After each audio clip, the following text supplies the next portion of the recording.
제목이 말이죠. 동북아 물류와 남북 협력 방향과 과제지 않습니까? 제 소개를 뭐 거기 있습니다만 하면은 저는 이제 좀 독일에서 공부를 좀 했습니다. 이제 하고 와서 통일연구원에 22년 이렇게 근무를 하고 지금 정년했죠. 해가지고는 이제 비영리 민간단체라고 하죠. 이걸 지금 뭐 한 17년 동안 이렇게 하고 있고 다른 데도 좀 이렇게 관여를 하고 있습니다. 여기 이제 남북물류포럼 제가 하고 있는 단체의 홈페이지거든요.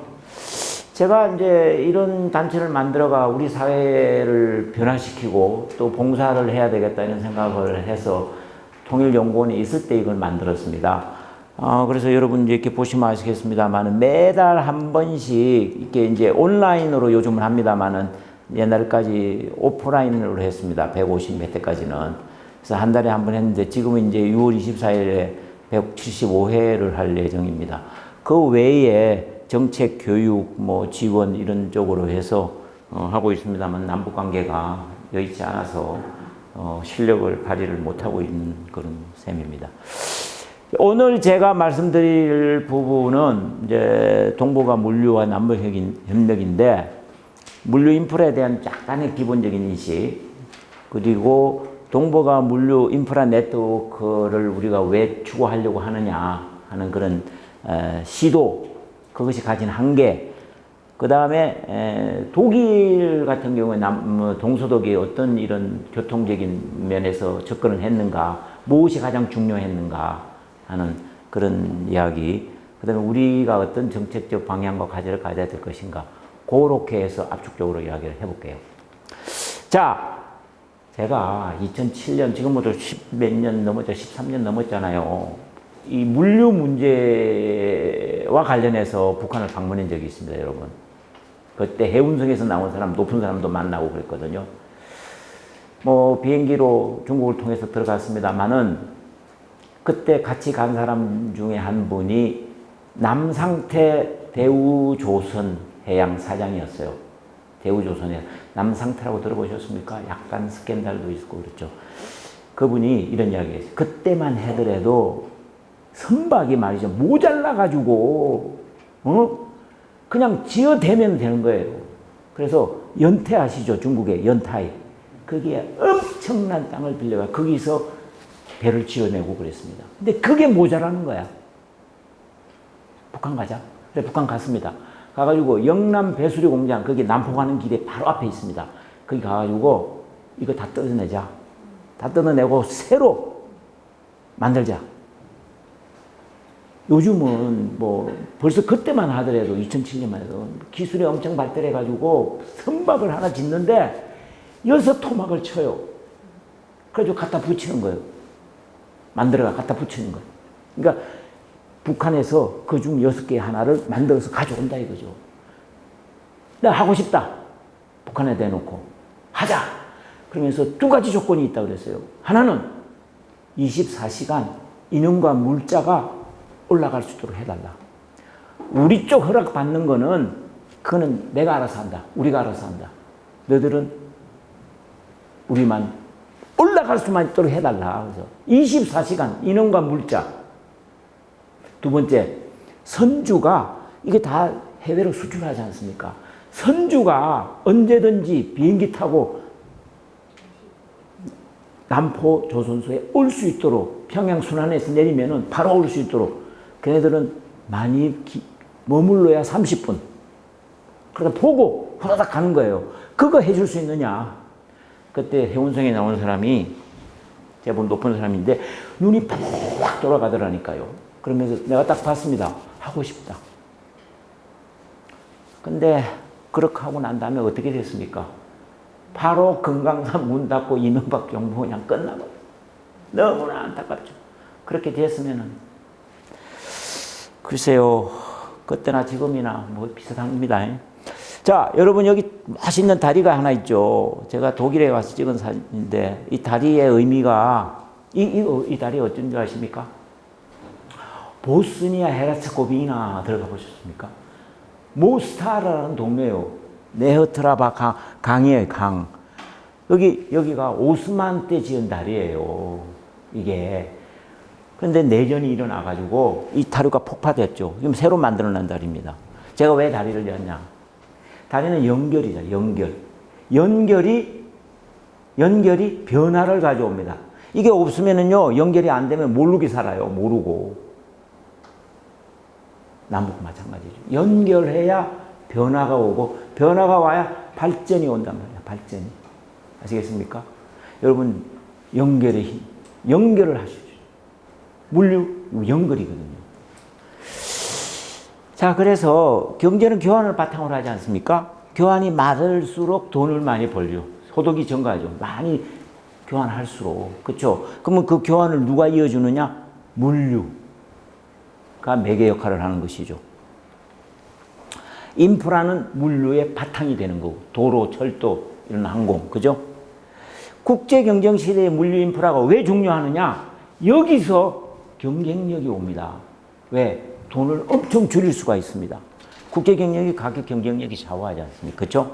가격 경쟁의 재고는 물류 인프라 부분에서 가장 높단 말이에요. 이게. 그래서 물류는 많은 다른 종류의 운송 수단을 배합 활용하게 됩니다. 그죠?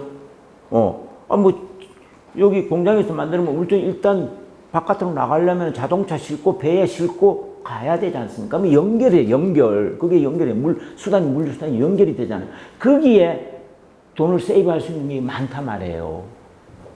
과학의 발전에 따라서, 기술의 발전에 따라서. 그래서 물류 거점, 우송 수단, 그 다음에 인프라를 잘 결합해서 비용 절감을 해야 된다. 개성공단에 있는 사람들이 정말 개성공단에 가서 일을 하고 싶어 해요. 지금도. 왜? 베트남 안 된다 이거예요. 말도 안 되지만 너무 멀어. 우리 한국의 물류 분야 장기 목표가 동북아 물류 중심 국가를 만드는 거예요. 동북아. 이는 정권마다 추구해 왔어요. 그래서 박근혜 때는 UE라고 들어보셨습니까? 동평구 UE, 유라시아 이니셔티브, 동북아 평화협력 구상.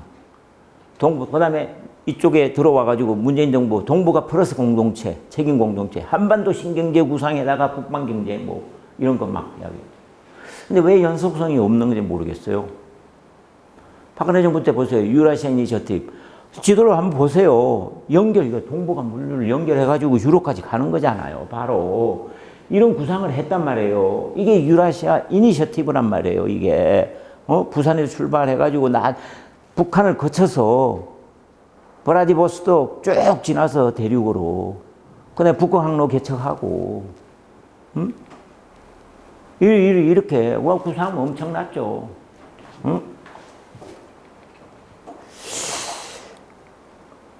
그러니까 중목로 경제해랑 이거 만드는 게 동북아 물류죠. 어떻게 보면. 그죠? 그러면서, 부산 울란바토르 육로 연결해. 다 생각하고 있어요. 다. 거점별 산업벨트 만들어가지고 초국경 복합교통망, 초국경 생산 네트워크, 초국경 협력 도시권. 와, 진짜 엄청난 계획을 했었죠. 여러분 한번 보십시오. 이런 거 다 저도 통일연구원에 있으면서 같이 했습니다. 이런 거. 어떻게 어디 가가지고 뭘 만들어내고 어떻게 연결해야 될 것인가 이런 거. 홍영표 장관 한반도 철도 연결 따기 하기. 그때 벌써. 한반도 철도 연결은 이거는 필수죠. 필수. 보도자료 이거 내가 한번 보십시오. 동평구. 동평구 해가지고 동북아 유럽. 그냥 중국이 좀 뜰뜰하게 생각하고 러시아도 뜰뜰하게 생각했죠. 좋다 이거야 그래도. 보세요 이거. 원칙적 지지 입장 표명. 원칙적 지지 입장. 러시아, 중국, 그죠? 미국은 공동 모색, 말이야, 말뿐이야, 말. 문재인 정부 들어서 한반도 신경제 구상 쫙 내놨. 이 그림 안 본 사람이 아마 없을 거예요. 우리나라 사람 치고. 다 봤지 않겠습니까? 그죠? 뭐 한다는 거예요? 한반도와 국방지역 연결하는 거 아닙니까? 그렇죠? 똑같아요. 똑같아. 박근혜 때하고. 똑같아요. 하나 다른 게 없습니다. 응? 근데 뭐 말만 좀 바꿔가지고 뭐 나 또 새롭게 한다 이거예요. 새롭게 하지 말고 그냥 같이 연결해서 했으면 얼마나 좋을까 말이죠. 물론 다른 상수도 있습니다만은 자 일이 되는 거 아닙니까? 그래서 북방경제공동체 실현한 신북방정책 이것도 발표했었습니까? 여러분 아마 기억할 겁니다. 그때 송영길 위원장 해가지고 말이죠. 북방경제협력위원회. 저도 한때 가담했어요. 뭐 보세요. 유라시아 복합 물류망 구축, 동북아 슈퍼그리드 구축, 한러 천연가스 협력 강화, 북극 항로 진출. 그러면서 북한 지역을 배후 물류단지로 개발한다. 이거.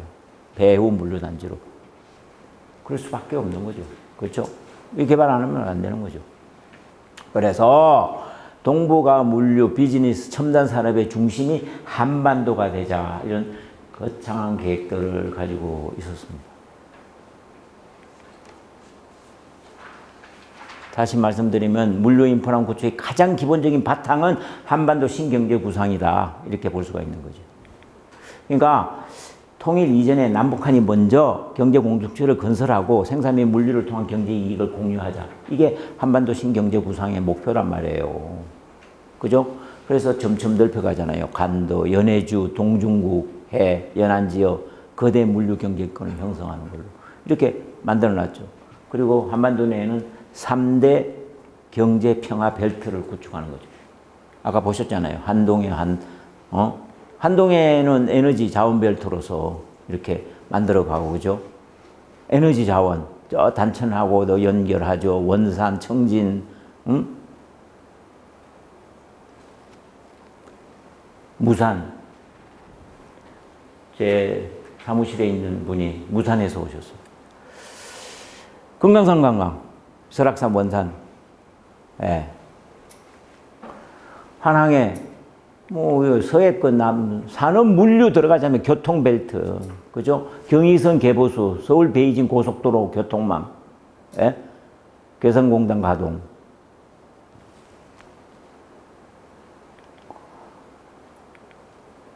접경지역, 뭐 왜 DMZ 생태 관광 벨트로. 근데 왜 아무것도 안 해요? 이를 가로막는 가장 큰 문제가 무엇입니까, 여러분? 이거 아닙니까, 이거? 제가 군대 생활을 DMZ에서 했습니다. 철망 앞에서 했습니다. 제가 지키는 스팬 남바가 여기서 여기까지 쫙 돼 있습니다. 이게 항상 왔다 갔다 하는 거죠. 안개가 쫙 차면은 말이죠. 여기가 산이 말이죠. 섬이 돼요, 섬이. 얼마나 멋있는데요. 어쨌든, 이거 이렇게 돼 있단 말이에요. 지금 막고 있잖아요. 이걸. 여러분, 이거 넘어가려면은 대통령도 마음대로 못 가요. 우리나라 대통령도. 유엔사 허락을 받아야 돼요.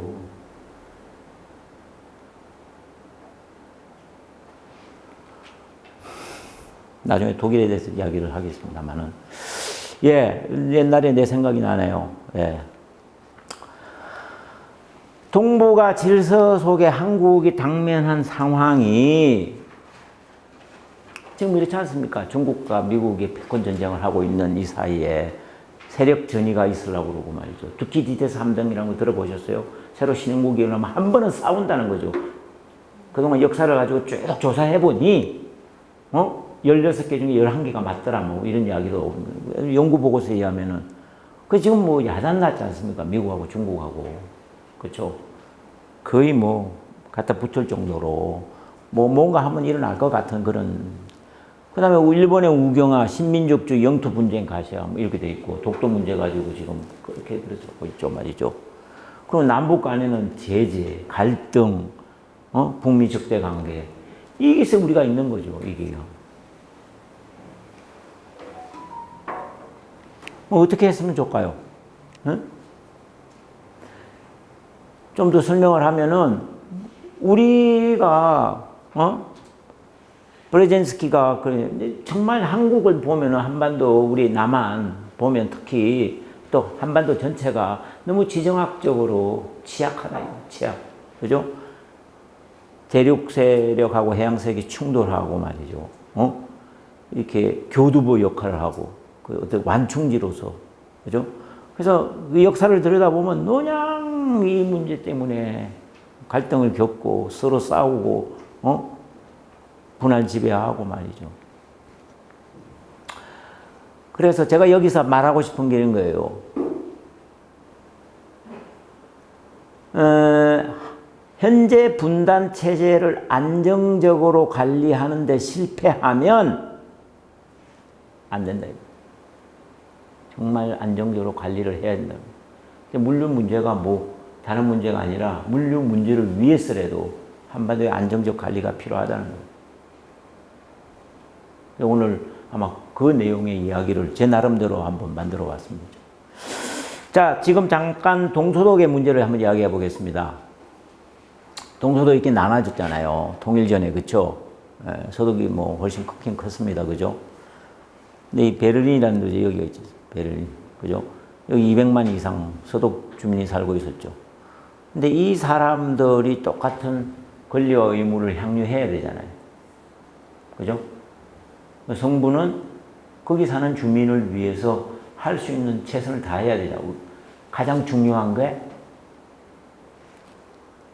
여기하고 여기를 왔다 갔다 할 수 있어야 되는 거예요. 가장 중요한 게 왔다 갔다 할 수 있다.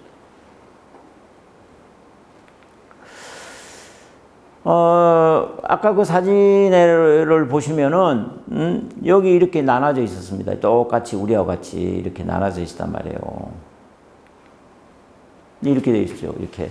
요 탑이 이렇게, 이거 다 볼 수 있도록 하고 말이죠. 동독에서는 넘어가는 사람들이 많아가지고요. 여기다가 크레모아도 막 장치해 놓고, 사람이 이렇게 딱 접근해, 여기 동독이라 칩시다. 동독. 이게 딱 접근을 하면은 총이 팍 이렇게 나갑니다. 이렇게. 자동 감지로. 못 가고 그랬죠. 이 폭이 말이죠. 50m 정도 이렇게 해서 쭉 연이어서 이거를 보존을 하고 있어요. 지금 관광지로 만들었습니다. 독일이 위치한 거를 한번 보실래요? 이 보시면은 유럽의 중앙에 있지 않습니까? 그죠? 유럽의 중앙. 북유럽, 남유럽, 동유럽 다. 그러니까요. 동서독이 나눠졌지만 여기 있는 사람 이리로 갈 수 있고 이렇게 갈 수 있도록 그렇게 할 수밖에 없었습니다.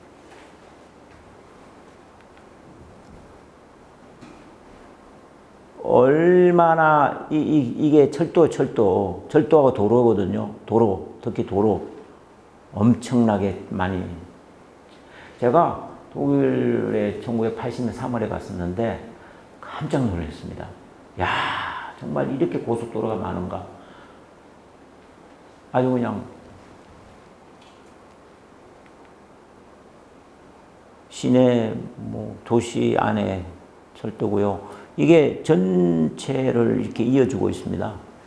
이런 교통이라는 게, 그죠? 고속도로, 이제 한번 보십시오. 이 지금 보통 이렇게 이제 3차선, 왕복 6차선으로 이렇게 되어 있어요. 왕복 6차선. 여러분, 여기 뭐가 보이죠? 여기 보면 검은 데다가 하얗게 화살표가 있습니다. 지금은 뭐 별로 효용이 없는데, 옛날에 휴대폰이 없을 때는 500m마다 전화가 있어요, 전화. 근데 사람이 여기서 혹시 모르잖아요. 자동차 고장 나서 이게 멈출 수도 있어요. 그럼 여기를 딱 가보는 거예요.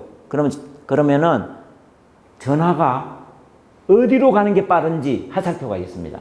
500m 떨어져 있으니까 여기 한 100m 남겨놓고 말이죠. 이리로 가면 되는데 400m 걸어가 갈 필요가 없지 않습니까? 그죠? 그렇게 다 해놨습니다. 정말 잘 해놨어요. 그리고 가면서 뭐가 길이 들어온다 그러면은 쫙 표시를 해놨습니다. 불이 딱 들어오게. 옆에 차가 들어오니까 도로가 있어. 막 이렇게 예비 주는 거예요. 나가려고 웨이아웃 하려면 3번이나 막 경고해줘요. 너 나가야 되니? 이렇게. 가보셔서 다 아실 겁니다. 그죠? 그리고 만약에 문제가 있으면은요, 이게 왕복 차선이 돼버려요. 이게 하나가 이게. 저기 좀 모아지잖아요. 이렇게. 그쵸? 예. 여기 한번 보십시오. 여기, 이렇게. 예. 뭐, 하여튼, 그리고 운하 이런 것도 굉장히 많이 발달돼가지고, 뭐, 인공적으로도 많이 만들어 놓고 그랬습니다. 예. 그래서, 대량 화물, 석탄, 석유 뭐 이런 거 있잖아요. 이런 건 다 이런 걸로 이렇게, 운반을 했습니다. 보세요. 농산물, 석탄, 유류 이런 게 많지 않습니까? 철강, 그죠? 예. 여기는 독일 운하를 말하는 거고요. 여기는 다뉴브강. 자, 동서독 교통 연결 상황과 동행 중에 가장 아까 말했듯이 가장 최대 이슈가 된 거는 교통 이슈. 이 떨어져가 베를린, 서독하고 베를린하고 연결시키는 거란 말이죠. 그런데 동독은 베를린 봉쇄를 취하고 뭐 장벽 설치하면서 그거 가지고 정치적 압력 수단으로 이용하기도 하고 그랬어요. 서독은 제발 좀 긴장 완화할 수 있는 수단으로 그렇게 생각들이 그러니까 좀 접근이 좀 달랐다고 할 수 있을까요? 그럼에도 불구하고 대화를 통해서 통과사정 협정이라는 걸 체결했어요. 그래서 분단 이전에 분단할 때는 뭐 40개 철도노선, 30개 고속도로, 140개 지방도로, 수천 개의 각 지역 간 통과도로. 근데 분단이 되고 나면 딱 막혔잖아요. 그럼에도 불구하고 10개의 통과도로, 4개 고속도로. 우리 좀 하면 안 됩니까, 그런 거? 8개 철도, 4개의 대륙운하, 3개의 항공로. 이런 걸 개설했단 말이에요. 이걸 합의를 해놓았어. 합의를 했다. 그래서 수송 체계 구축하고 교통로 건설이 가장 중요한 이슈로서 꼭 해내야 될 것이다. 그렇게. 그 다음에는 그런 거와 관련된 많은 것들을 서로 대화해서, 합의해서 이끌어낸 것을 끈질기게 합의해, 끈질기게 대화해가지고 이렇게 만든.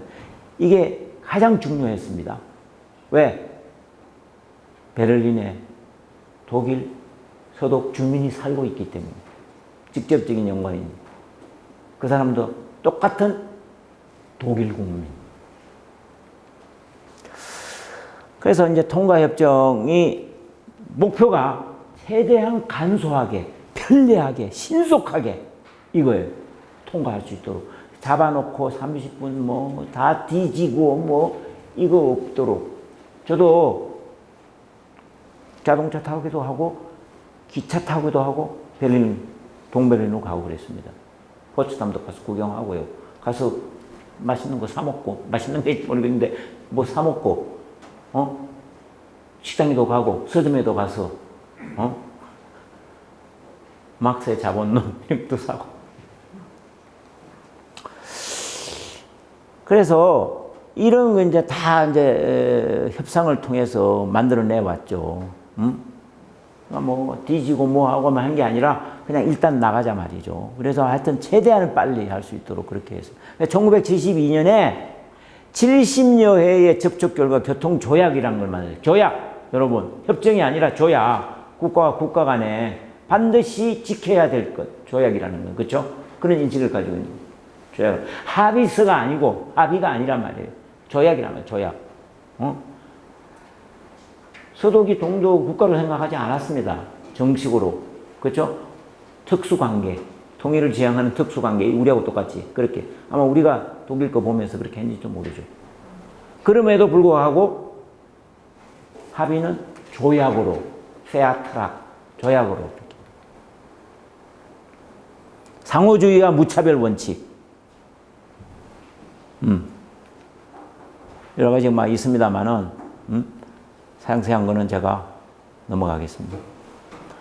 그래서 대규모 승용차가 사용할 수 있었고, 얼마든지 넘어갔다 나올 수 있었습니다. 저 외국 사람도 가는데 문제가 없었어요. 언제든지 갈 수 있어요. 얼마나 멋있어요. 물론 돈은 바꿨어요. 돈. 예. 강제 교환금이라는 게 있습니다. 하루에 40마르크 이렇게. 그리고 모든 이야기는 공동위원회를 통해서 조정하고 이렇게 했단 말이죠. 이것이 계속 이어져 왔단 말이죠. 동수도 간에도 별로 안 좋은 때도 많이 있었습니다.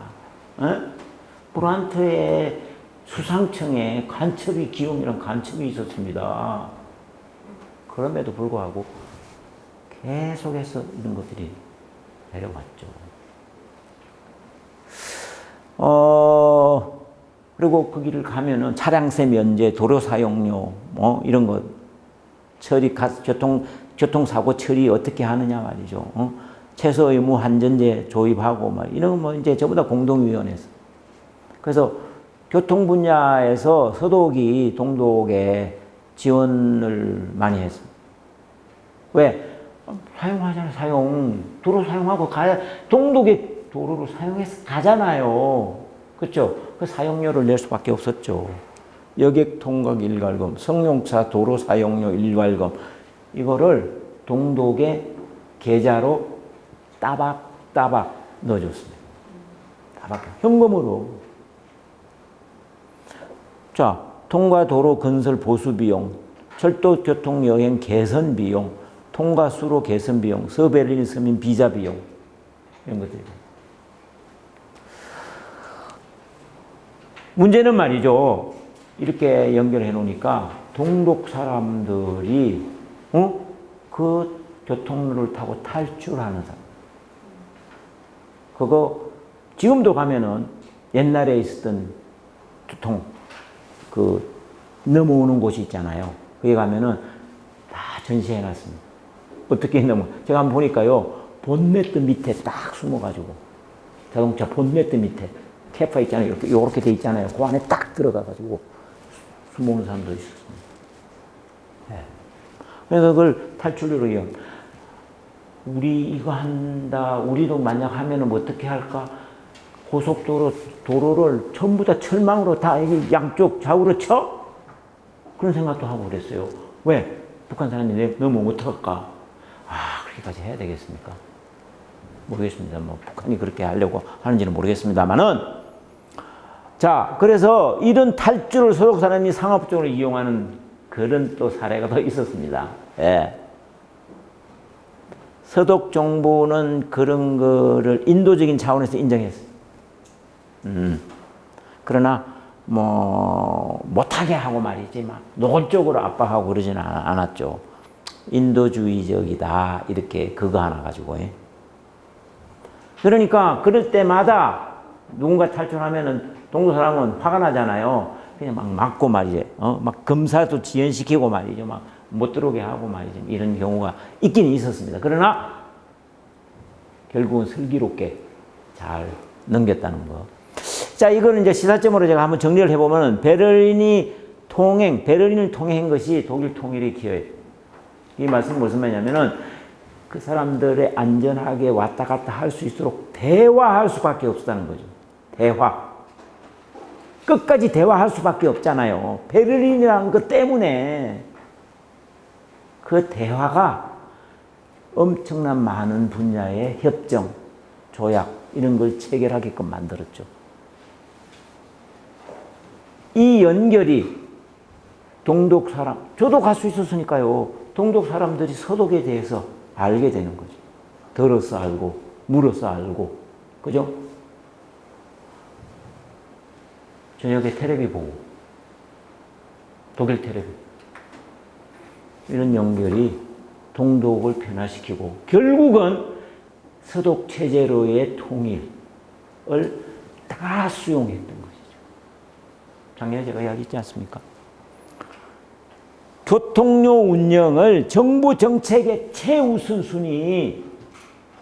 여러분, 이 말이 그냥 나왔지만, 제가 그냥 썼지만, 우리의 현실, 우리 정부가 정말 여기에 최우선순위를 두고 한 번이라도 시도해 봤습니까?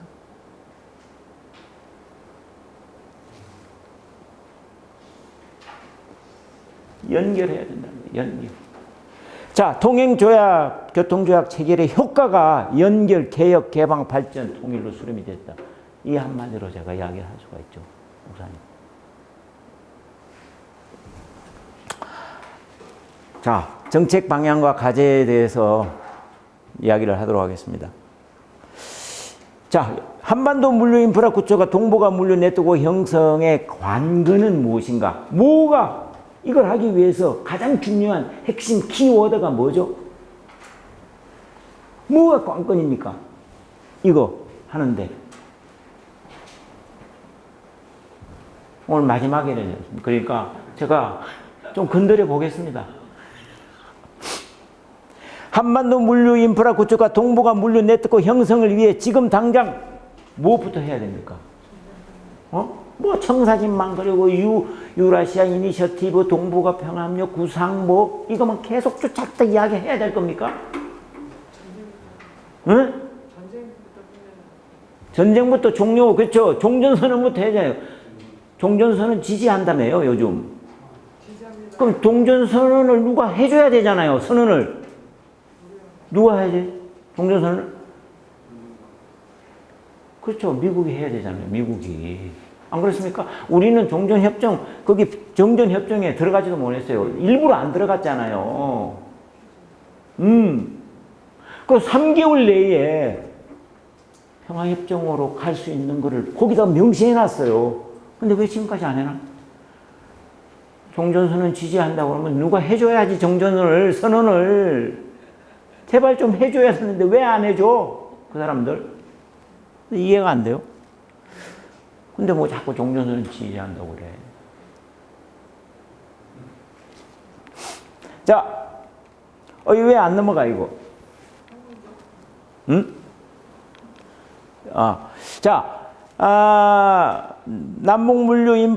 남북한 물류 인프라 구축의 전제 조건이 이 문제 때문에 가로막혀 있잖아요, 지금. 응? 교통 물류 연결을 최우선적으로 독일은 해놨는데 우리는 이 한반도 비핵화와 북한의 변화에 대해서 자꾸 북한이 변화해야 북한은 말이죠. 왜 남한이 안 변하냐 그러죠. 남한이 좀 변해라. 이야기 좀 해보겠습니다. 한반도 문제의 핵심이 북미 적대적 관계 지속이잖아요. 뭐 지난번에 김진양 박사 와가지고 뭐 이사장 와가지고 이 이야기 했을 것 같은데, 그죠? 북미 적대적 관계의 지속이 미국이 적대적 관계를 유지하고 있지 않습니까? 그렇죠? 또 북한도 그렇고. 그러면 이게 결탄고 평화를 위한 겁니까? 한반도의 평화를? 저는 정말 제가 한번 생각할 때가 있습니다. 한반도 비핵화 정말로 평화를 위해서, 한반도의 평화를 위해서 그것 때문에 지금 하고 있느냐 이렇게 묻는다면 난 반밖에 안 맞는다고 생각해요. 평화를 위하는 게 이것밖에 없습니까?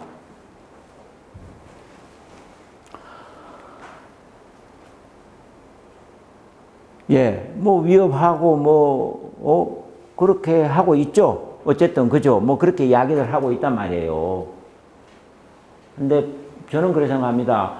북한이 솔직히 말해서 빨리 그런 걸 좀 끝내고 우리도 좀 한번 잘 살아보자 그런 생각을 하고 있다고 봐요. 제발 제재 좀 방소식 우리 비핵화 할 테니까. 근데 비핵화하는 방법이란 말이에요. 이 사람들을 생각하는 비핵화의 전략은 상계 병행 전략이잖아요. 아까 말씀했듯이 종전선언하고 평화협정 체결하고, 그죠? 그러면 차근차근 하자고 그렇게 한 거 아닙니까?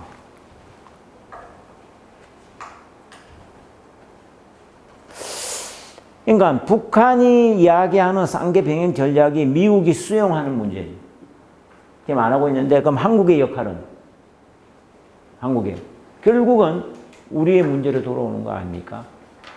어제도 이종석 장관, 정세현 장관, 전 장관, 문정인 교수, 그 다음에 임동원 전 장관님 나와가지고 이야기하시는 거 저는 들었어요.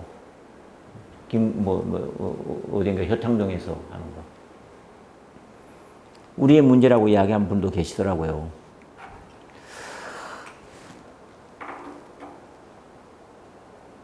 저도 이런 이야기에 동감을 합니다, 여러분. 미국의 한반도에 대한 개입이 대중국을 견제하고 동북아 패권을 위해서 결코 포기할 수 없는 재상이 아닌가. 여러분 이게 한번 책 한번 읽어보십시오. 이거. 미국으로서는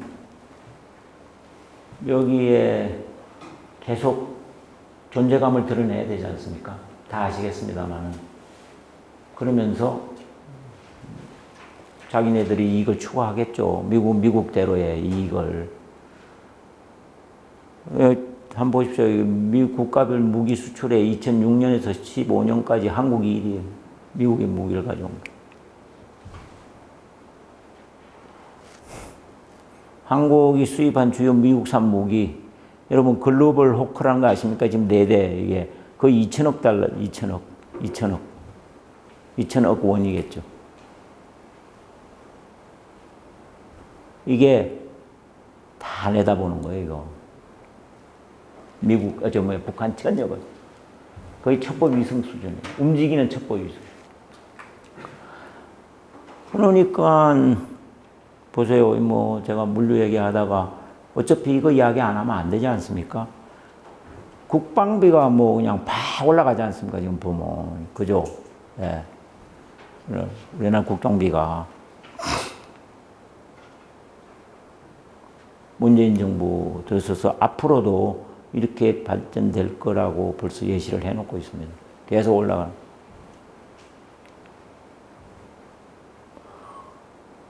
아니, 이거 가지고 장병 생활 여건, 방위산업 지원 강화, 뭐, 군구조 정형화 이런 거를 해야 되는데 거의 대부분 무기 사는데. 그리고 계속 하는 이야기는 미국과의 삐쓸 틈 없는 공조. 이번에는 철동 같은 한미동맹.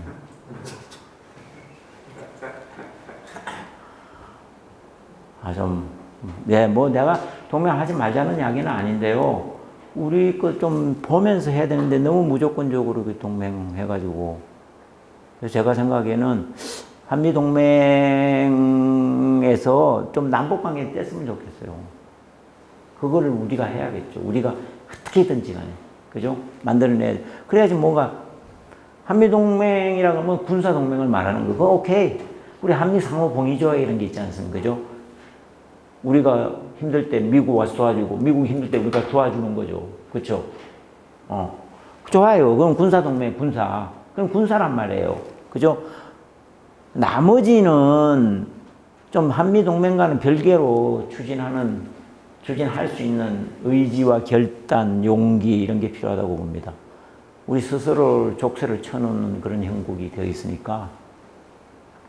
그리고 제발 약속한 거는 좀 상대가 누구든 지켜야 되지 않겠냐는. 이런 선언을 했지 않습니까? 선언이 선언으로 끝나는 게 아니라, 그죠? 여러분, 이 사진들 보시면서 2018년 4월에 울컥하지 않았습니까? 마음이 울컥. 저도 그랬거든요. 그래도 기다린 보람이 있네. 너 그렇게 생각했어. 종전선언, 정지훈협정, 평화협정을 전하기 2018년에 하자고 그랬습니다.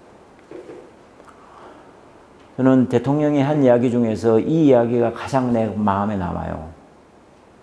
친구 같은 일상 만남. 5월 28일 날이 6일 날인가 한 번 더 만났어요. 싱가포르 가기 전에. 갔다 와가 대통령이 이야기했잖아요. 나 오늘 만나고 왔다. 만나면 이런 만남이어야 된다. 만나고 싶을 때 오라고 할 때 가고, 그치? 만나고 싶을 때 만나고. 친구 간의 일상처럼. 능라 5.1 경기장에 15만 관중을 모아놓고 우리 민족은 함께 살아야 된다고 그렇게 했었습니까? 예, 답답합니다. 자, 안보리 대북 제재 대상이 아닌 것도 미국을 승인을 받는 이런 거. 여러분, 어떻게 해야죠? 저는 우리가 가지고 있는, 죄송하지만은 그 정책을 근본적으로 변화시켜야 된다고 생각해요. 남북한 물류 인프라 협력이 이루어질 수 있는 정책적 방을 마련하고 돌파구를 찾는 외교적 노력을 구해요. 그래서 남북한이 지금이라도 우리의 정책을 이렇게 가져가야 된다. 사실상의 통일로 가져가야 된다. 이래서 나옵니다. 사실상의 통일, 가고 싶을 때 가고 오고 싶을 때. 아까 말한 대통령이 말한 진국 간의 일상 같은 만남이 이루어지는 걸 말하는 거겠죠. 이런 기차가 다녀야 되죠. 그죠? 제가 좀 요거 잘 못해가지고 이렇게 쓰는데 미안합니다. 제 나이가 많아가지고 이거 못해요. 이런 거. 포샵 이런 거, 포토샵 이런 거 못해요. 아니, 여러분 이런 거 다니면은 가슴이 어떨까요? 처음에 정말 막 뭉클하고 막 물렁거려가지고 병날 것 같은 생각 안 듭니까? 북에서 오는 사람도 마찬가지 아니겠어요? 밤에 서울역에 나가면은 이런 사인보드가 있어야 하잖아요. 그죠? 평양, 심양행, 개성 시너지. 제가 만들었어요. 이거 보고 죽고 싶어요. 진짜. 다른 건 다 놔두고 이거라도. 제가 뭐 꼭 물류 때문에 그런 건 아닙니다. 사실상의 통일의 물류는 한반도를 여러분 우리가 지금 어디 살고 있어요? 섬에 살고 섬. 그죠? 섬에 사는 사람들의 기본적인 특질이 뭔지 아십니까? 일본 사람 같이. 일본 섬이잖아요. 예? 쪼잔하다는 거예요. 쪼잔. 여러분 이런 기차표를 사야죠. 73만 8천 원. 네, 너 좀 살 것 같아요. 그죠? 금방. 사실상의 통일 정책이 지향하게 되면은 북방 러시가 이루어질 수밖에 없습니다, 여러분. 틀림없이 길이 열리고 이어지고 남북한은 모든 분야에서 큰 변화를 경험하게 되고 많은 어려움이 우리가 당면한 경제적인 어려움도 좋습니다. 이런 것들은 북방에서 그 해결책을 찾으려고 하는 거죠. 우리 젊은이들 걱정할 거 없어요. 여기에 일자리, 무궁무진한 일자리가 있습니다. 단연코 이야기합니다. 평양에 매일 수만 명 이상이 체류하는 상황을 만들어야 돼요.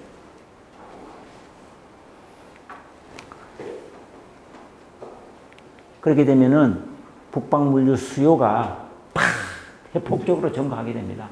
예. 인 아웃바운드, 그죠? 지속적으로 증가.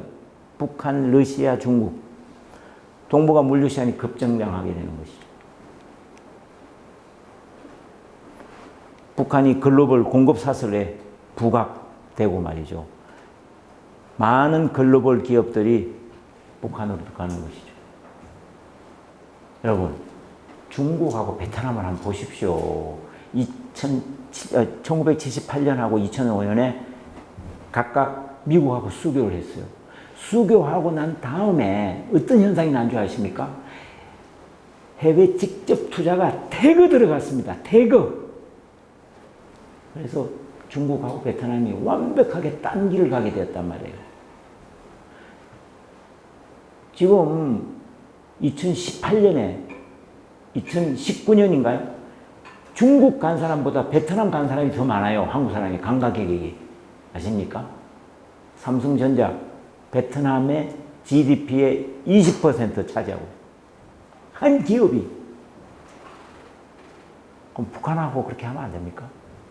미국하고 중국하고 러시아하고 못하게 막아놓으니까 아주 죽는 거죠. 그 다음에.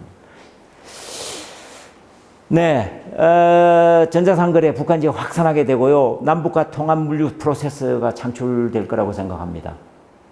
제3자 물류. 자, 어떤 정책까지? 물류교통력 인프라 연결해야 돼요. 이거는 뭐 우리는 이야기하는데 이게 대북제재에 뭐 안 들어간다고 이야기를 하기도 하더라니까요. 종단철도 이런 거. 그래서 공공인프라는 대북제재에서 예외. 그 무슨 소리야? 그래서 이거를 한때 계속, 추진한 적이 있습니다. 근데 뭐, 바로 뭐,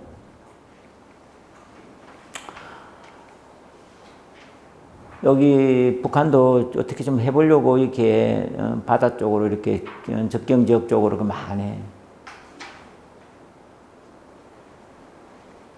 여기에 이제 투자도 많이 할 수 있도록 그렇게 페이버도 갖다 주고 그랬거든요. 보면 이제 북한이 만들어 놓은 거죠. 이런 데 이제 우리가 들어가는 거죠. 들어가야 된다고 생각해요. 개성만 갈 게 아니라, 그죠, 앞으로. 그렇게 되면은요, 바로 길이 열리고요, 인프라가 딱 끼고요, 연결이 되고요, 전기 노선이 만들어지게 되는 것이죠. 그러면 바로 그 위하고 연결이 되는 거죠. 뭐 계획은 많이 되어 있었던 것 같아요. 개성 신의주 고속철도 건설하는 거, 그죠? 그다음에 북로 철도 현대화 사업 러시아에서 추진하겠다고 뭐. 근데 뭐 대북 제재 문제 때문에 그러니까 이제 이런 정치적인 부분이 어떻게든지 해결이 되어서 궁극적으로는 국제복합물류운송로 개발, 동북아 물류허브 체계를 구축해야 되는 것이겠죠. 그게 완성이 아니겠습니까? 동북아 물류를 이야기하면서, 그죠? 이게 되면은요, 남북한이나 주변국에 큰 이익을 가져올 수밖에 없습니다, 여러분. 그리고 일본과 한국의 물동량을 그걸로 이렇게 흡수하게 될 거고요. 물동량이 증가하면 수송 비용은 다운됩니다. 네. 경제적인 원칙이죠, 뭐, 보면. 그죠? 물동량 증가는 화주의 증가, 그죠? 통과국의 통과 운임 수입으로 연결이 되는 것이죠. 그러니까 북한도 이익을 볼 수 있는 그런 부분이 된다는 것이죠. 그리고 해운 항만 개발 이런 것도 이제 이루어져야 됩니다, 여러분. 전기 해운 항로 개설, 남포 인천, 나진 부산, 두만강 국제 항로, 그죠? 백두산 항로 이런 것들이 만들어져야 됩니다. 낮은 선봉지 물류 인프라, 그죠? 광역 두만강 개발 계획, 다목적 적시 부두 설비 설치. 이거는 뭐냐면은 큰 선박, 중고 선박 있잖아요. 싸잖아요. 그걸 사가지고 와가지고 남포에, 청진에 갖다 놓는 거죠. 함흥에, 원산에. 그럼 거기에 병원도 짓고 사무실도 넣고 발전소도 넣고.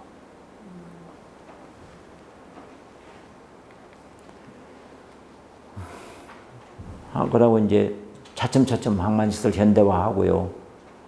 그리고 공동선사를 운영해서 같이 모색을 하고 선언도 양성하고 해운협력기구 만들어서 이 사람이 장관할 때 해주 원상 항만협력사업 추진하겠다고 빡 그랬습니다. 뭐 지켜지는 게 없습니다. 그죠?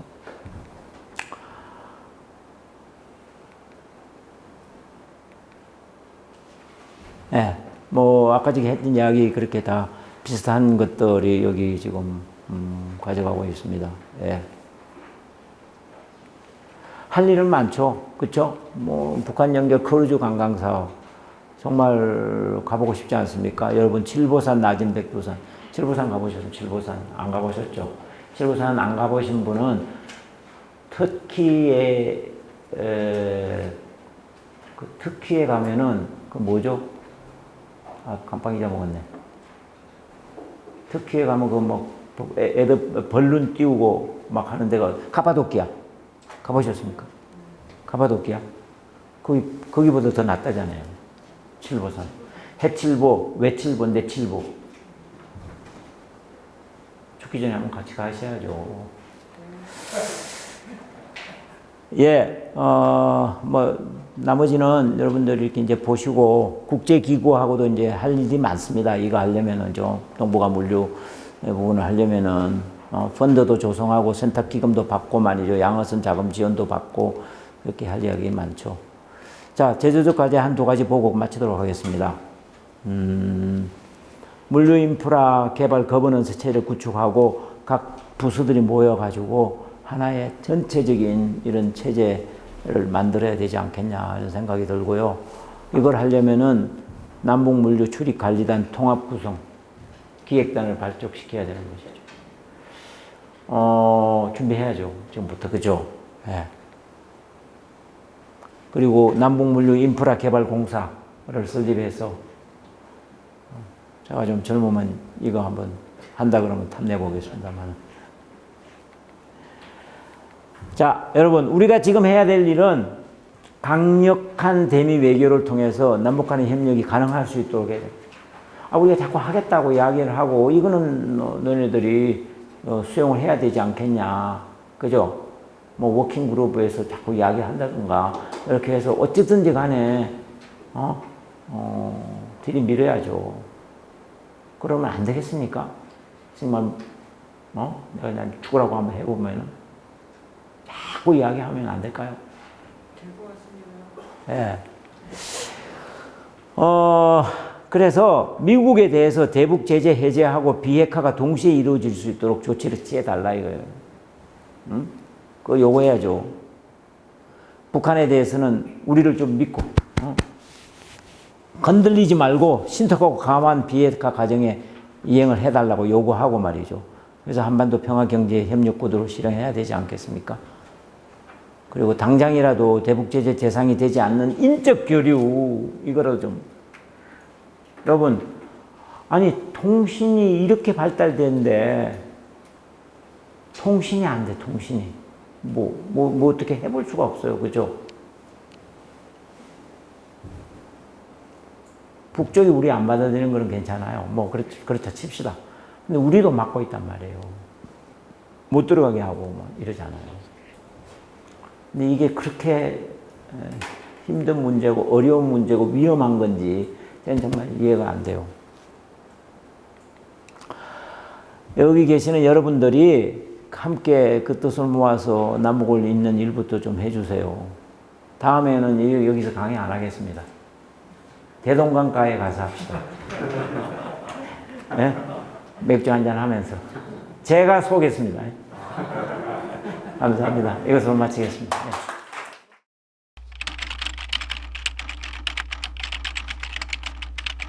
지금 철도도로 연결은 여러분 잘 아시죠?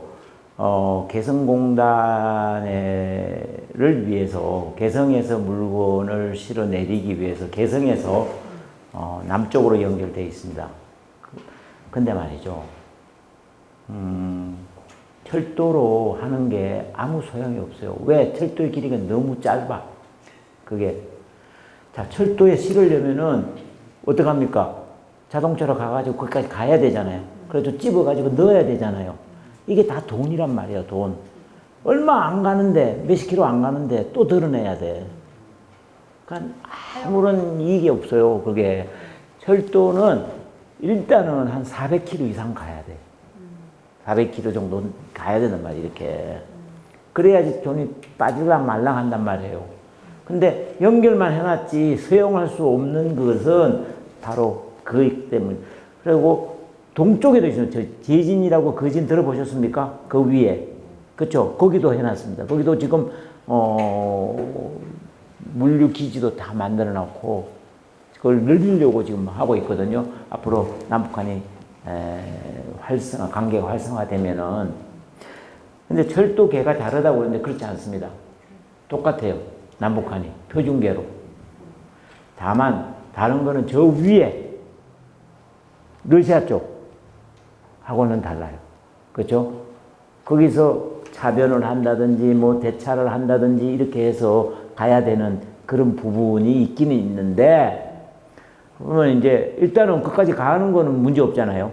그럼 옮겨 실다든지 뭐든지 해서 이제 유라시아로 가면 되는 것이고요. 그거는 기술적인 부분은 전혀 문제가 없습니다. 다 할 수 있게끔 지금 되어 있습니다. 그래서 남북 간에는 전혀 문제가 없다. 일단은. 다만 북쪽의 시설이 여기 같지 않다 하는 건 있죠. 예. 그리고 철도나 이런 것이, 도로나 이런 것들이 다 교량도 지나가야 되고 뭐 여러 가지 뭐 터널도 있고 그렇지 않습니까? 이런 부분들이 정말 완벽하게 안전을 담보할 수 있느냐 하는 부분들은 미지수도 있었죠. 근데 우리가 합동으로 조사한 적이 있습니다. 북한하고 같이 해서.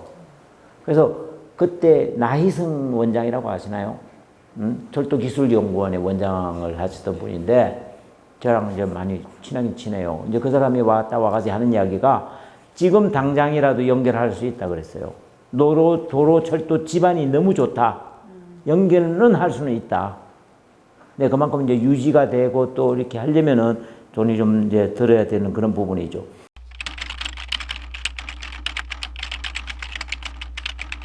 가장 싸게 맥히려면은 가장 싸게 맥히는 것은 배예요. 엄청나게 많은 물건을, 상품을 한꺼번에 실어서 한꺼번에 갈 수가 있잖아요. 그 단가가 가장 싸게 맥힌다. 두 번째는 철도장. 철도의 중요한 철도의 장점은 빨리 간다. 그리고 계속 갈 수 있다. 계속 내보내잖아요. 30분만 하나씩 내보내면은, 그 물량으로 나중에 따져보면은 비용은 놔두고 물량으로만 따지면은 계속 내보내면은 선박이나 마찬가지예요. 그렇죠? 네. 그런 장점이 있죠. 가장 돈이 많이 맥히는 것은 도로죠. 사실은. 그렇죠? 왜? 실는 게 한정이 있잖아요. 한계가 있잖아요. 실는데. 그죠? 많이 실어봐야 12톤. 그죠? 20톤. 많아봐야. 진짜 그거. 근데 그거가 제대로 갈 수 있느냐? 그러면 다리도 문제죠. 터널도 있죠. 교량. 이런 것들이 있으니까요. 잘 적당하게 실어내야 되는데. 근데 도로의 장점은 도어투도어. 그죠? 철도는 또 여기서 또 불려가지고 내려가지고 또 다른 데로 가가 공장까지 가려면은 또 움직여야 되잖아요. 이렇게. 그죠? 그러나 자동차는 트럭으로 도어투도어. 끝까지 딱 갈 수가 있지 않습니까? 이런 장단점이 있다.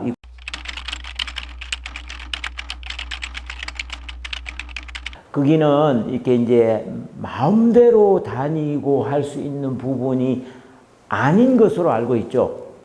그렇잖아요. 그렇죠? 그러나 쟤는 확신합니다. 그게 얼마나 갈 건가. 해보니까 이렇게 왔다 갔다 이렇게 해봐도 별로 문제가 안 생겨. 북쪽에서. 그러면 여는 거죠. 저는 그렇게 된다고 생각해요. 이게 얼만큼 익숙해지느냐에 따라 있다 이거죠. 여러분, 개성공단에서 우리나라 남쪽에 있는 기업들이 북한에다가 계속 이야기한 게 있었습니다. 휴대폰을 좀 사용하게 해달라. 처음에는 안 됐죠. 이거 뭐 내 땅인데 와가지고 너도 못 사용하면 못 사용하는 거지 왜. 근데 그 왜 그런 줄 아십니까? 이걸 통해서 다 나간다고 생각해요. 여기 있는 비밀들이 찍고 뭐 하고 뭐 나가고 그런 거에 대해서 두려워했잖아요. 그런데 결국은 받아들였어요. 북한이. 개동단 맡기기 전에 오케이 휴대폰 그러자마자 끝나버렸죠. 그러니까 제 말씀은 하기 나름, 익숙해지기 나름이다. 그것이 아무것도 아닌 일이 반드시 북한 내에도 생길 수가 있다. 지금은 그럴 수가 있어도. 왜? 변화를 강제하잖아요. 강제. 이런 것들이. 연결이라는 게. 그죠? 그러면은 거기에 따르는 이익이라든지 이런 것들이 있다고 생각할 때는 사람들이 누구든지 그냥 리스크를 걸 수가 있지 않습니까? 그죠? 이런 거를 가지고 우리가 계속해서 협상하고 이야기하고 우리가 진심을 보여가지고 진정성을 가지고 그렇지 않다고 이야기하게 되면은 언젠가는 감복이 되지 않겠습니까? 이게 너무 나이브한 거라는 생각이 드십니까, 여러분? 노력해야죠.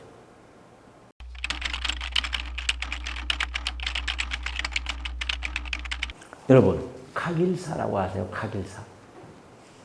미국의 세계적인 식량 회사, 카길사. 카길사가 트럼프 대통령이 있을 때 북한을 갔었습니다. 그거는 공공연한 비밀로 2번이나 만났다고 제가 알고 있습니다. 그때 이 카길사는 말이죠. 얼마나 큰 회사인가 하면 자체 인공위성을 가지고 있습니다. 그래서 수확하는 것을 전부 인공위성으로 체크를 해요. 어디가 되고 어디가 안 되고 있다는 거를. 왜 갔겠습니까? 거기를. 앞으로 북한하고 미국하고 수교가든지 지금 하고 있는 거를 봤을 때 지금 그때 막 회담하고 뭐 싱가포르에서 만나고 막 그랬잖아요.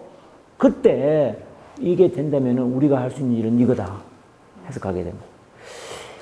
북한이 만약에 이와 같은 엄청난 인프라가 힘들고 열악하고 뭐 하고 있어도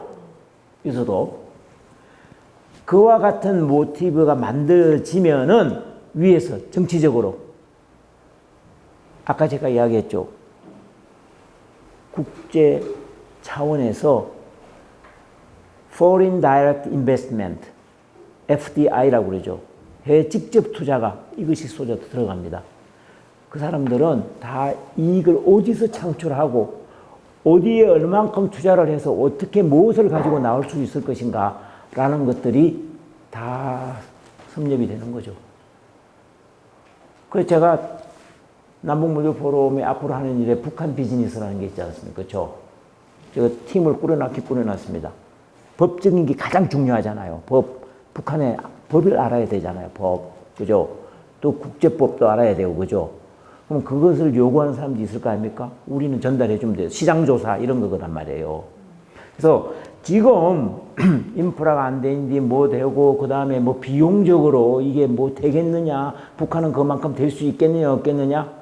여러분, 딱 준비해 놓고 할 수 있습니까? 하다 보면은 이익이 생길 수밖에 없습니다. 북한 사람들도 배우게 되는 거죠. 북한에 우리가 정말 필요한 8대 광종의 자연 자원이 엄청나게 많이 있습니다. 개발이 안 돼서 그래요. 비용이 필요하잖아요. 개발하려면은. 예를 들어서 지금 포스코 있잖아, 포스코. 포스코. 예, 크가 아니라 미안. 포스코가 아주 기인하게 보는 게 뭐냐면 마그네사이트야. 포스코는 고루를 만들어가지고, 그죠? 철강을 해가지고, 포스코에서 나오는 철강 제품이 여러 수백 개입니다, 여러분. 그럼 뭐 철강이니까 하나밖에 안 나온 것 같지? 절대 안 그렇습니다. 그거를 만들어내는 바탕이 마그네사이트야. 마그네사이트 우리는 하나도 없어. 북한은 세계의 자원의 마그네사이트의 40%를 차지하고 있어. 엄청납니다. 철광, 주석, 텅스텐이라고 그러죠. 그 다음에 금, 은, 동, 구리, 아연, 히토리우, 이런 것들이 우리는 전부 100% 수입해요. 우리는 그걸 또 가공해가지고, 우리가 석유 하나도 안 나지만 석유 가져와가지고 가공해가, 정제해가 또 팔아먹지 않습니까? 마찬가지. 이게 만약에 문이 열려서 갈 수만 있다면, 아까 이야기했지, 남상태 사장 같이 24시간 문을 개발해라. 다른 건 우리가 알아서 할게. 그 사람 그거 몰라서 그렇겠습니까? 가져올 수 있다 이거예요. 가져가고 있는데 가져올 수 있다. 인원과 물자가. 이익이 있는 곳에 그 길이 비록 어렵고 힘들더라도 갈 수 있잖아요. 옛날에 걸어서라도 한양천리 갔다 오고 왔지 않습니까, 우리? 그때 뭐 좀 나은 게 있습니까? 왜 자꾸 우리 수준의 이 생각을 하면서 하니까 이게 그래 되는 것이죠. 그래서, 월드뱅크 투자. 월드뱅크에서 투자는 안 하죠. 지원을 할 수밖에 없어요. 지원만 해요. 예, 그게 뭐, 그 사람들이 뭐 상업적인 거를 하려고 하지는 않을지도 몰라요. 그 사람들은. 민간 차원에서의 투자, 뱅크에서 론을 빌려서 해야 되는 거는 그런 거는 있겠죠. 근데 월드뱅크는 전 세계를 상대로 제3세계 개발도상국 이런 데다가 돈을 빌려주고 지원을 해주지 않습니까? 저리로서 해주고, 그죠? 그런 거는 얼마든지 제가 또 아까 전에 그런 이야기를 해가지고 그 파이낸싱 하는 분도 이야기를 했을 겁니다. 여러분, 그런 거는요, 전문가들이 다 알아서 하니 걱정 마십시오. 기본적으로. 예. 어쨌든, 그, 비용 문제, 예, 뭐, 북한에 지금 뭐, 없다고 생각하는 것에 대해서는 우리의 생각이 많이 반영되어 있지, 계속 없을 거라고는 생각하지 않아줬으면 좋겠습니다. 예. 그 다음에 또 있습니다. 국민적 합의. 그렇죠. 국민적 합의 이거 어떻게 이끌어내느냐는 거죠. 제가 해야 되겠습니까? 꼭? 여기 계신 분들이 하셔야죠. 같이. 그것과 관련해서 여쭤보고 싶은 게 그거를 이제 돈 많은 그 컬크 아까 그 미국 회사 네, 카길사. 카기사 아, 가게는 공물회사고. 네네 공물회사가 관심 있는 사람들 준비해서 들어가면 되는데 그 북한 개발 펀드를 우리 국민들도 살 수 있도록 만약에 해준다면 네네. 이해관계가 합치돼서 북한 개발하는 게 자기의 돈주머니도 불릴 수 있는 이런 방식이 된다면 합의가 아니라 투자할 수 있는 것이 되지 않을까 싶어요. 근데 그게 이제 분위기가 조성되는 이제 우리 옛날에 IMF가 왔을 때 막 금부치 모으고 막 그랬지 않습니까? 그렇죠? 그러니까 이제 전 국민 운동으로서 이런 펀드를 조금씩 넣어서 그죠? 그거를 기금화해 가지고 투자를 하고 그렇죠? 거기서 나오는 이익을 우리가 받고 채권으로 우리가 한 10년 묵고 지금 뭐 세상에 나오는 아이들을 위해서 부모가 해주면 되지 않습니까? 그럼 그 사람이 20년 후에 청년이 되었을 때 그거를 그 채권을 돌아받으면 되지 않습니까? 그렇죠? 그러니까 잘 운용해서 돈 많은 사람뿐만 아니라 국민펀드 그런 거 분위기가 중요하죠. 예, 만들어내는 게. 투자를 할 수 있지 않을까 하는 생각도 언뜻했고 그다음에 돈 걱정하시는 것과 관련해서는 광물이 이렇게 많고 마그네사이트 뭐 이런 거 많다고 얘기들을 많이 들었는데 이 물물 교환으로 할 수 있는 거죠. 개발하는 대신에 어느 정도 개발한 금액을 그걸 물자로 결제할 수 있는. 네, 여러분 제가 동서독 이야기를 했지 않습니까? 동서독에 이런 게 있었어요. 가상화폐, 지금 우리가 말하는 가상화폐란 게 거기 옛날에 있었습니다. 마르크, 동독 마르크도 아닌 서독 마르크도 아닌 다른 게 하나 있었어요. 발루타 마르크라고. 그걸 가지고 네가 얼마까지 서독 물건을 가져갈 수 있어. 동독의 물건을 얼마큼 가져올 수 있어. 그래가지고 그걸 쳤어요. 그게 왜 그렇게 했느냐? 뭐 달러, 뭐 마르크로 해도 되는데 동독을 도와주기 위해서. 서독의 1마르크가 동독의 1마르크로 쳐줬단 말이에요. 그걸 발루타로 만들었어요. 근데 실제로 환율은 정말 이렇게 될 거 아닙니까? 그죠? 서독이 이만큼이고 동독은 밑으로 나올 거 아닙니까? 그죠? 그거를 1대1로 하는 마르크를 하나 창출했습니다. 예. 국가에서, 정부에서 의도적으로. 그렇다고 해서 막 무한정 그러지는 않았습니다. 한계는 두었죠. 그래서 그걸로 교육이 왔다 갔다 하는데 큰 역할을 했습니다. 여러분. 그건 마찬가지로. 네, 그렇지만 또 장단점도 따져봐야 될 게, 그 동독의 어떤 환율이 낮음으로 인해서 투자 메리트가 있는 그런 것들을 상쇄해버리는. 그래서 또 부작용도 있지 않나요? 아, 그렇죠. 투자와 관련된 상업적인 부분에서는 민간적인 부분, 제가 볼 때는 있잖아요. 그 동독에 있는 그런 것에 서독의 회사가 민간 차원에서 엄청난 투자를 하고 이건 별로 없었습니다. 못하는 거. 그냥 뭐 신발 만드는 거 있잖아요. 여러분 신발 비겐 스톡인가 무슨 스톡이라는 신발이 있었는데 동독에서 만들어냈어요. TV 이런 거 그렇죠? 그런 거 만들려고 했는데 그렇게 많이는 없었습니다. 그죠? 그러나 물건들이 들어오고 나오고 할 때 정부 차원에서 회사에다가 기업에다가 그런 지원을 해주는 것이죠. 그래서 상세할 수 있도록 만들어준 것이죠.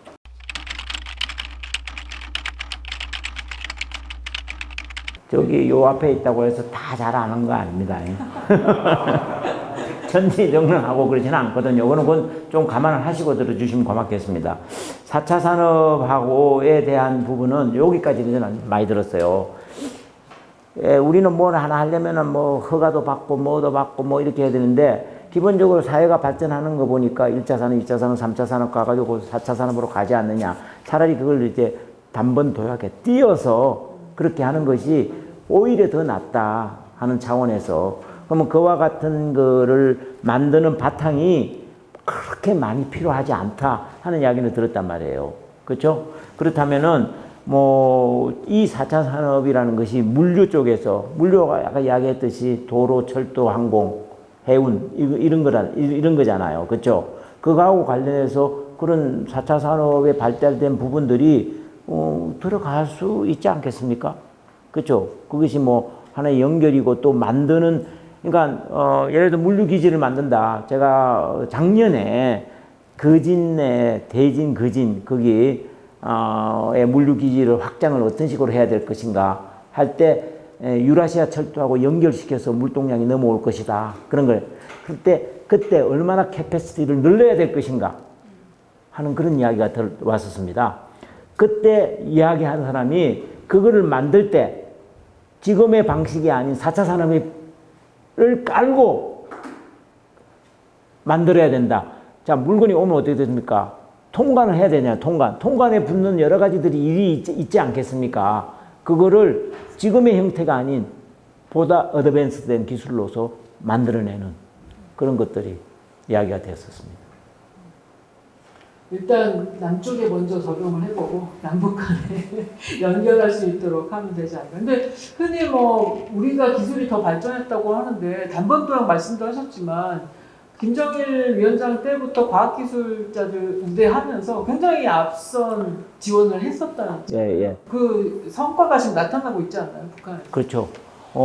저도 그런 이야기 들었거든요. 북한이 정말 이제 말씀드린 그런 단번도약을 하려면은 그것을 만들어내는 열쇠는 과학기술이라는 거예요. 기본적으로. 그의 생각이 너무나 강렬해요. 여러분들 혹시 북한에서 나오는 문헌이나 뭐 읽으면은 그런 거 자꾸 내놓고 읽으면은 국가보안법에 걸려요. 그래서 살살 모르고 이렇게 봐야 됩니다만은. 보시면은 얼마나 이 사람들이 과학기술에 정말 신경을 많이 쓰고 있는가 하는 거를 알 수 있습니다. 무엇보다도 거기에 있는 구성원들이 배우겠다는 그런 신념, 이거는 정말 진짜 말 못하게 크다라는 걸 개성공단에 들어가가지고 그 기술 이전하면서 컴퓨터를 가지고 한 사람, 제가 유창근 사장이라고 혹시 아시는지 모르겠는데 그분이 그런 이야기, 이거를 배우도록 하니까 토요일 일요일이고 없이 무조건 와가지고 배우려고 그러고 하는 그런 걸 보고 너무 깜짝 놀랐다는 거예요. 그 집념 이런 것들이 너무너무 강하더라 하는 그런 이야기예요. 우리는 뭐 사회가 자기가 하고 싶으면 하고 말고 싶으면 말고 그런 거잖아요. 근데 북쪽에도 이제 우리 유창근 회장도 이야기를 또 그렇게 하는데 그 사람들이, 그 구성원, 성원들이 처해져 있는 자기 자신의 환경을 안다는 거죠. 잘 안다는 거예요. 왜? 비교할 수 있으니까. 남한과도 비교하고 다른데 여러 통로를 통해서, 구전을 통해서, 장마당을 통해서 알게 모르게 다 알고 있다는 거죠. 그래서 이 처지를, 이 위치를 벗어나야 된다는 이런 생각들이 엄청나게 강하다. 특히 지금의 장마당 세대.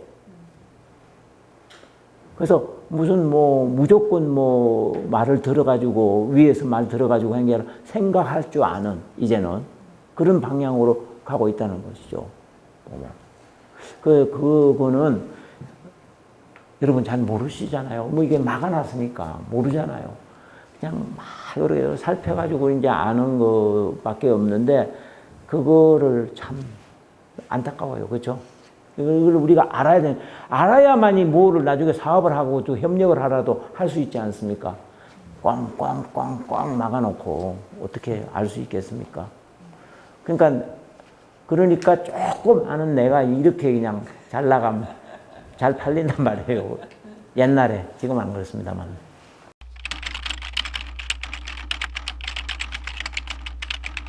지금 동남아 쪽이라 그러면 이제 중국 쪽을 이용할 수밖에 없죠. 그죠? 예. 우리하고 많이 떨어져 있죠. 우리하고 바로 붙어 있는 곳이 가장 중요하지 않습니까? 그러면 중국, 러시아지 않습니까? 그죠? 그 다음에 몽골로 이어지고. 그리고 많은 자원이 미개발되어 있는 곳이 유라시아 쪽이란 말이에요. 인구는 얼마 안 되지만 그것이 계속 가서 그런 통로를 통해서 유럽하고 연결되니까 자연히 거기를 중요시할 수밖에 없는 것이죠. 나머지 동남아시아는 차라리 배로 가는 것이 더 나을 수가 있죠. 그렇죠? 그래서 동남아 쪽으로는 지금 기존에 연결되어 있는 부분들이 많이 있기 때문에 가는 건 문제가 없죠. 거기로는. 중국 지금 철도, 고속철도만 해도 10,000km 이상 된다고 그러지 않습니까, 지금. 가장 많이 앞서가고 있는 게 또 고속철도 있는 그런 부분도 있고 말이죠.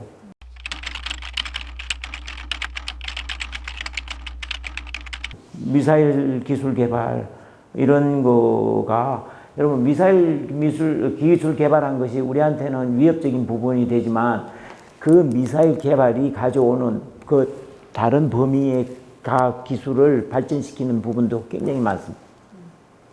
지금 소위 잘 사는 나라라고 하는 강대국들이 다 전쟁을 통해서 잘 사는 나라예요. 전쟁 기술, 군사 기술이 산업 기술화 되었단 말이에요. 그렇기 때문에 잘 사는 것이죠. 그죠?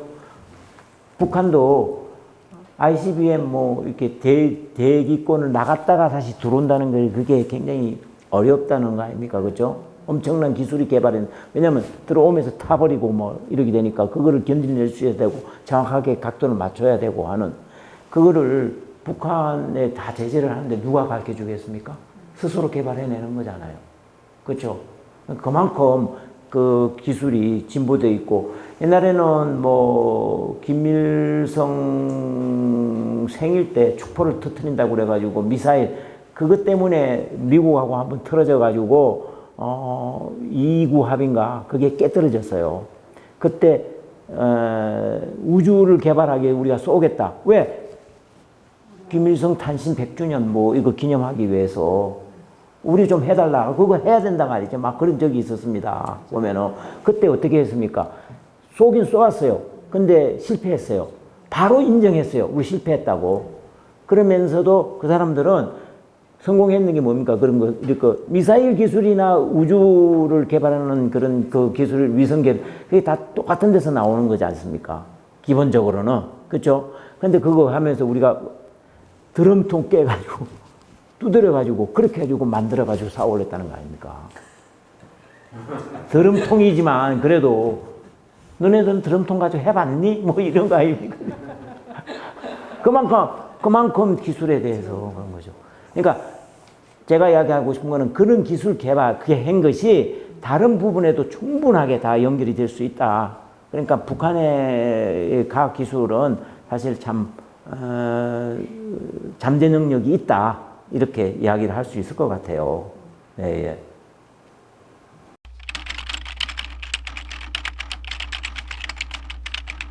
정말 저도 선생님의 김대구 선생님의 생각에 100% 동의해요. 제가 거기에서 10년을 살아보고, 연구원에 다니면서도 많이 가가지고, 또, 어떨 때는 세바티칼 가서도 있어보고 그랬거든요. 근데 있잖아요. 지금 말씀하시는 그 적대감이라는 거요. 그게 전쟁 때문에 그랬을까? 거기서는 정말 여기는 적대감이 심한 것 같아요.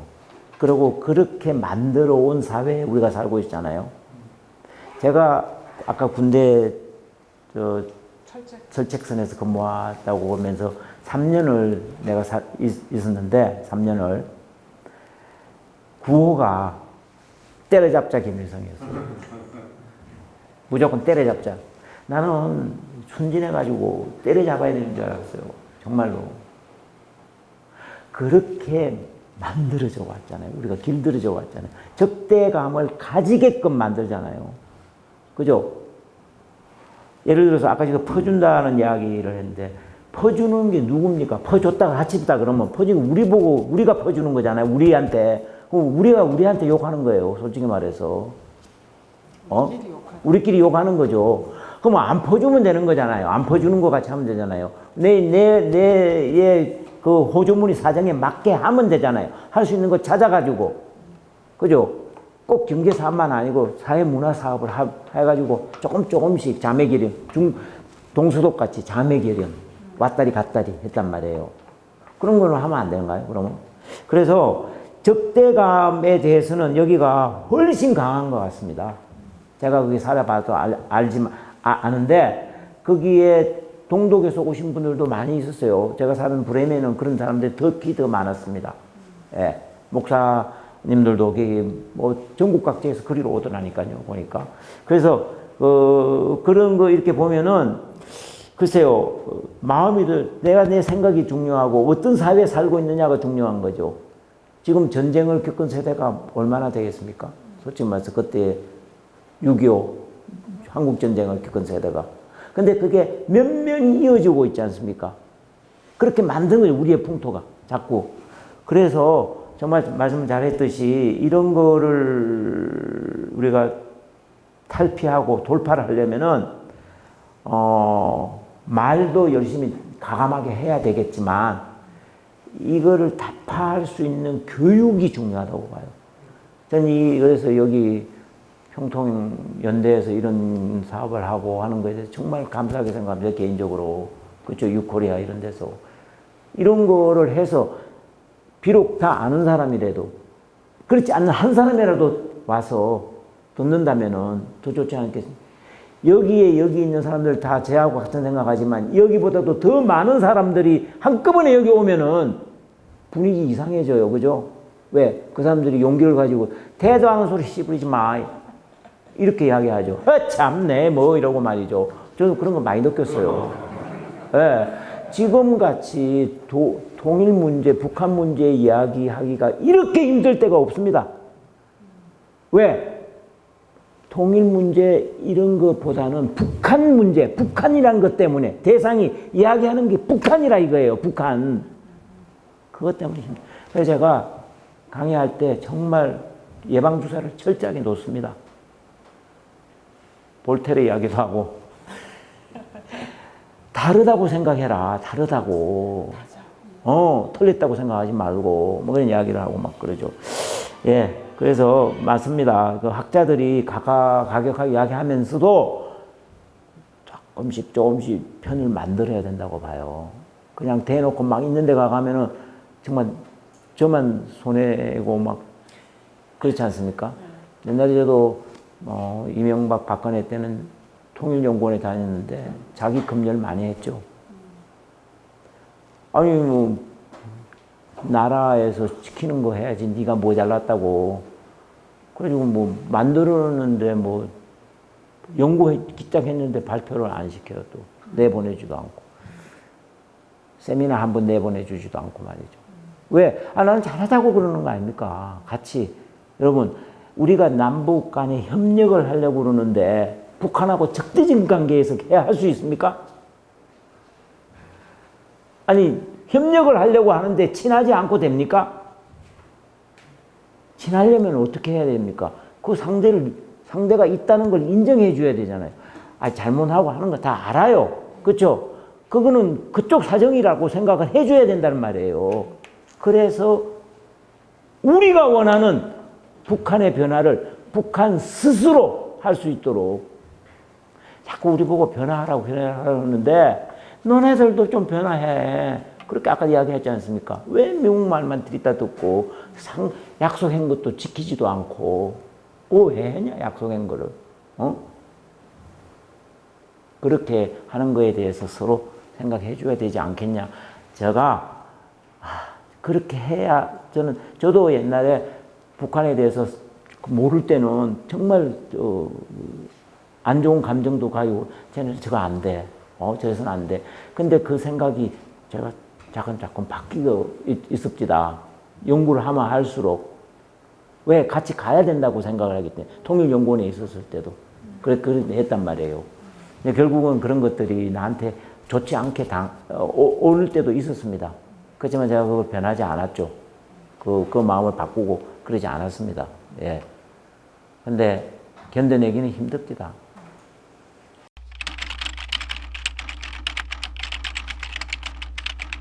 제가 이런 글을 하나 썼습니다. 칼럼으로. 문재인 대통령에게 바카스를 보내자. 바카스. 공장에서 많이 마시면서 했었던 그 바카스요? 네. 바카스. 다른 게 아니고 원하고 싶은 말이 거기에 있었어요. 박력, 카리스마, 스피드. 가스, 가스. 이재명이네, 이재명. 예. 우리 문 대통령께서 정말 박력, 카리스마, 스피드. 근데 제가 판단하기엔 죄송한 이야기지만 그거하고는 조금 거리가 먼 것 같은 생각이 들어요. 그러면은 옆에 있는 분들이 그죠? 물론 많이 생각했겠죠. 그렇지만 지도자지 않습니까? 지도자, 그죠? 뭘 열어가고, 그죠? 바꾸고 그렇게 해야 되지 않습니까? 그러면 그런 거를 저 개인도 그런 걸 원하거든요. 일본하고 하면서 강하게 나가는 거 마음에 들더라고요. 어떤 면에서는. 그죠? 그런 거를 정말 미국한테 북한하고 하면서 할 때 그런 드라이브, 돌파력. 한미 정상회담에 바카스가 좀 통하지 않았나요? 죄송한 말씀이지만 남북 관계에서 보면은 제가 그 평가한 거를 긍정적으로 본 것을 70, 뭐 그렇지 않다고 보는 거 30인데 그 안에 하나하나 들어가 보면은 전작권, 그 다음에 여기 미사일 지침 뭐 한 거, 그 다음에 배터리 반도체, 그죠? 투자. 뭐 이런 거는 좋아요. 근데 한번 보십시오. 뜯어보면은 남북 관계 개선한다고 그러면서 다 애매모호하게 적어놨잖아요. 뭘 한다고, 아니, 4.27 존중하고, 뭐, 싱가포르 뭐 존중한다고 하는데, 그 다음에는 확실하게 어떻게 끌어낸다는 것이 없었던 것 같아요. 그리고 북한이 지금 왜 저렇게 하고 있는가는 누구도 다 잘 아는데, 그거를 유인할 수 있는 다른 어떤 이런 거. 그래서 제가 세계 중에 하나는 해야 된다고 그랬어요. 북한을 대화로 끌어내려면은. 첫째, 한미연합훈련, 군사훈련 중단. 왜냐하면 적대적 정책을 철회하라고 계속 이야기하고 있거든요. 정말 북한은 말이죠. 제가 다른 강의 때 한번 진짜 꼭 한번 하고 싶어요. 얼마만큼 이렇게 위협당하고 무서워하고 있는가 하는 거를 알 수 있습니다. 예. 두 번째, 대북제재 해제라도 좀 몇 개, 그죠? 과감하게. 세계 그것도 안 되면은 종전선언이라도. 아마 물밑에서 지금 하고 있지 않을까요? 지금 팀이 그런 바카스 팀이 아니잖아요. 그렇게 좀 염원하고 싶어요. 네. 저는 우리 기도해야죠.